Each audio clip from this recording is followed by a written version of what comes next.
Now, how do we make this happen on our teams? Well, the leader has to go first. The only way for this to happen is if the leader goes first. On the slide over there we have the role of the leader, because the leader is really critical in this, and they have to model the behavior. Because if the leader cannot be vulnerable, then the rest of the people on the team probably shouldn't be, and certainly won't be.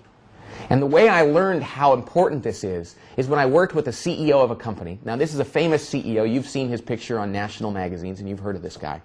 And he is a brilliant, brilliant man.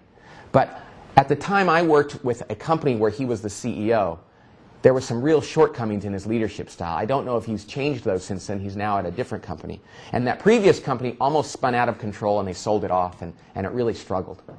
Well, one of the reasons why they struggled so much, in fact, the key reason, was because there was no trust on the executive team. Now, by the way, by the time they started to go out of business or started to struggle, what do you think that the Wall Street Journal or Business Week was writing about them? Well, they were writing that they had product problems or strategy issues, or that they had made some mistakes in their decision making. And while that was true, those were mere downstream symptoms of the real problem. The real problem on this team was that there was no trust at the executive level, and it stemmed from the CEO. Again, he was a brilliant but intimidating man. Nobody ever gave him feedback. Finally, the head of human resources, recognizing this, she convinced him that he needed to get feedback, and so he agreed to do a 360-degree feedback program. Now, I think 360 programs can be good. Not always, though. But that's what he wanted to do. So my team, we administered a small survey of his executive team to give feedback. So he received the data back and proceeded to share that data with no one. Finally, the head of HR, God bless her, she went to this guy and said, listen, they took the time to fill out these surveys. You got to go over the results with them. You just got to tell them what you learned. He said, okay, I'll do it. And then he allowed me, as an outside consultant. Hey, Pat? Yes? You might just explain a 360. Real quick, what it is. Thanks, Vern. Vern asked me to explain the 360 for those that might not know. 360-degree feedback is when a leader, or an employee at any level, I guess, surveys his or her peers and superiors, and in this case, actually, it was probably 180-degree feedback because they were all his subordinates, and gets feedback from people all around them. Then a consultant summarizes that data and presents it to them. So the idea of 360 is they're looking around and getting feedback formally from everyone on the team. Okay, so when he finally agreed to go over this 360 feedback, he reluctantly allowed me, as an outside consultant, to observe that staff meeting since I had administered this program. So I sat off to the side on a chair like the one I'm on right now. It had wheels on the bottom, which will make sense in a second. So he stood up in front of his team, picked up his summary, and he said, okay, it says here I'm not a very good listener. Huh, what do you guys think? And they went around that table, and I couldn't write this in a book, I promise. I couldn't make this up, I should say. And they went around the table and said, I think you're a good listener. Yeah, I think you're a fine listener. I don't have a problem with your listening skills. Yeah, you're much better than the last guy. Yeah, you're a good listener. All the way around the table. And everybody said, no, I don't have a problem with your listening. And he said, okay, good, good. And so they moved on to the next one. And the CEO looked at his form and he said, it says here I don't give enough feedback, not enough praise.